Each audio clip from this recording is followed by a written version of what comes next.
नमस्कार, मैं हूं श्रवण गुप्ता और आप देख रहे हैं न्यूज हॉक। छत्तीसगढ़ में राज्य सरकार ने शराब प्रेमियों की सहूलियत और शराब दुकान में भीड़ कम करने के लिए शराब की घर पर ही आपूर्ति के लिए सेवा शुरू की है।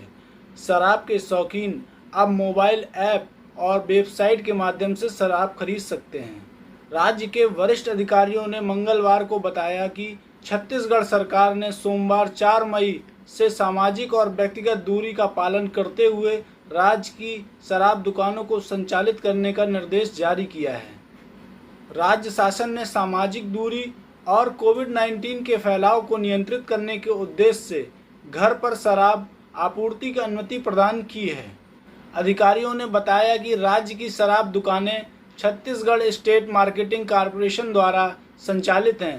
शराब दुकानों में भीड़ को नियंत्रित करने, सामाजिक और व्यक्तिगत दूरी के पालन को देखते हुए डिलीवरी बॉय के माध्यम से शराब की आपूर्ति की व्यवस्था की शुरुआत की गई है। यह व्यवस्था वर्तमान में ग्रीन जोन में शुरू हो गई है। उन्होंने बताया कि अब वेबसाइट के माध्यम से शराब की आपूर्ति के लिए बुकिंग की जा सकती है। बुकिंग वेबसाइट में जाकर बटन को क्लिक कर अथवा गूगल प्ले स्टोर में इससे संबंधित ऐप को एंड्रॉयड मोबाइल में इंस्टॉल किया जा सकता है तथा मोबाइल के माध्यम से भी बुकिंग की जा सकती है।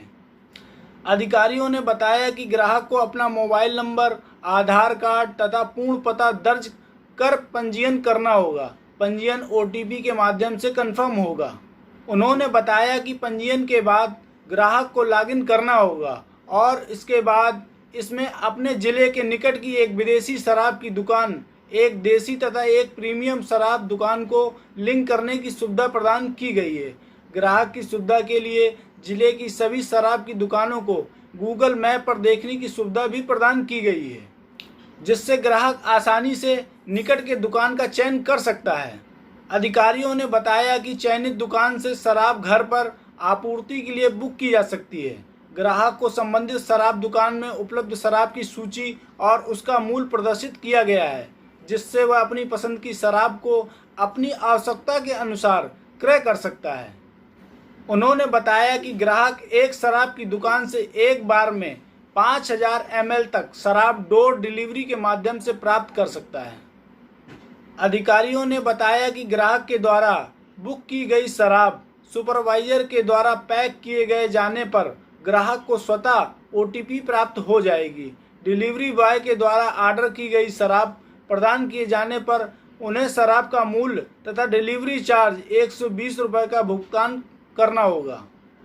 डिलीवरी बॉय के द्वारा ऑर्डर की गई शराब प्रदान किए जाने पर उन्हें शराब का मूल्य तथा डिलीवरी चार्ज 120 रुपये का भुगतान करना होगा। राज्य के मुख्य विपक्षी दल भारतीय जनता पार्टी ने सरकार की इस व्यवस्था का विरोध किया है। विधानसभा में विपक्ष के नेता धर्मलाल कौशिक ने कहा कि शराबबंदी का वादा कर सत्ता में आई सरकार अब शराब को घर घर पहुंचाने का फैसला कर रही है, जो शर्मनाक है। कौशिक ने कहा कि शराब दुकानें खुलवाने के पूर्व लॉकडाउन को लेकर राज्य सरकार की कोई सुरक्षात्मक तैयारी नजर नहीं आ रही है। अब डिलीवरी बॉय के माध्यम से शराब प्रदान करने की बात की जा रही है। अब सरकार शराब की घर पहुंच सेवा शुरू करेगी। शराब बिक्री के मामले में उत्तर प्रदेश की बात करें तो लॉकडाउन 3 में शुरू हुई शराब की बिक्री ने एक दिन में सारे पुराने रिकॉर्ड ध्वस्त कर दिए। एक अनुमान के मुताबिक प्रदेश में लगभग 300 करोड़ रुपए की शराब की बिक्री हुई। राजधानी लखनऊ में 8 करोड़ रुपए की शराब बिक गई, जबकि दर्जन भर जिले ऐसे रहे जहां 5 करोड़ रुपए या उसके आसपास शराब की बिक्री हुई। सुबह दुकान खुलने से पहले ही शराब की दुकानों पर लंबी कतारें लग गईं।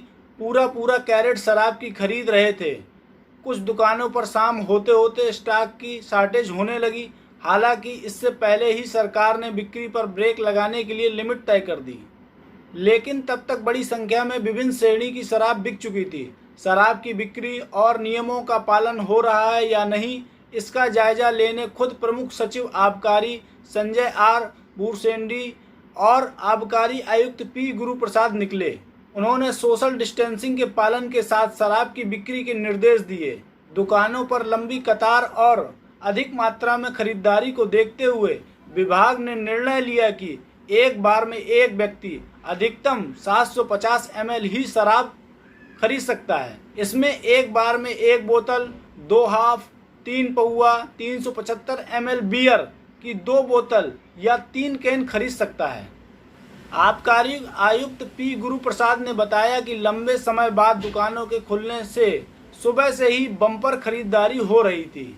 स्टॉक कम न पड़ जाए, इसे देखते हुए लिमिट तय कर दी गई। दोपहर बाद इसे लागू कराया जा सका। तब तक बड़ी मात्रा में लोग शराब खरीदकर घर जा चुके थे। प्रमुख सचिव ने बताया कि यह लिमिट अगले 2 दिन तक जारी रहेगी। वहीं कई स्थानों पर शराब की दुकानों पर उमड़ी भारी भीड़ की वजह से सोशल डिस्टेंसिंग का पालन नहीं हो सका। प्रमुख सचिव आबकारी ने बताया कि इस बात के सख्त निर्देश दिए गए थे कि सोशल डिस्टेंसिंग का पालन किया जाए। बिना मास्क या बिना फेस कवर किए लोगों को लाइन में ही न लगने दिया जाए। आगे भी इसका पालन सुनिश्चित करना होगा। उन्होंने बताया कि यूपी में कहीं भी कोई अप्रिय घटना की खबर नहीं है। इसकी तैयारी आबकारी विभाग और पुलिस विभाग ने मिलकर पहले से ही की थी।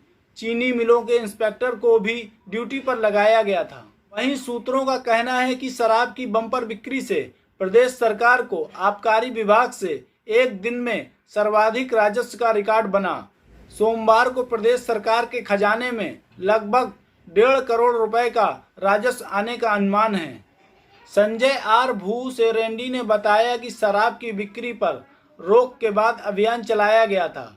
25 मार्च से 3 मई तक चले अभियान में 1,61,000 लीटर अवैध शराब जब्त की गई। इस दौरान 6,264 मामले पकड़े गए। इसमें शामिल 898 व्यक्तियों को जेल भेजा गया तथा 63 वाहन भी जब्त किए गए। गिरफ्तार किए गए अपराधियों एवं जब्त किए वाहनों के विरुद्ध आबकारी अधिनियम एवं भारतीय दंड संहिता तथा मोटर व्हीकल एक्ट की धाराओं के तहत मुकदमे दर्ज किए गए हैं।